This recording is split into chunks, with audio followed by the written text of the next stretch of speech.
लहठी बाली बिंदिया हार का करी, चूड़ी लहठी बाली बिंदिया हार का करी।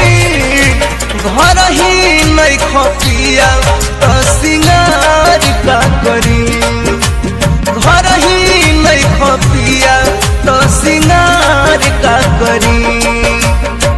चूड़ी लहठी बाली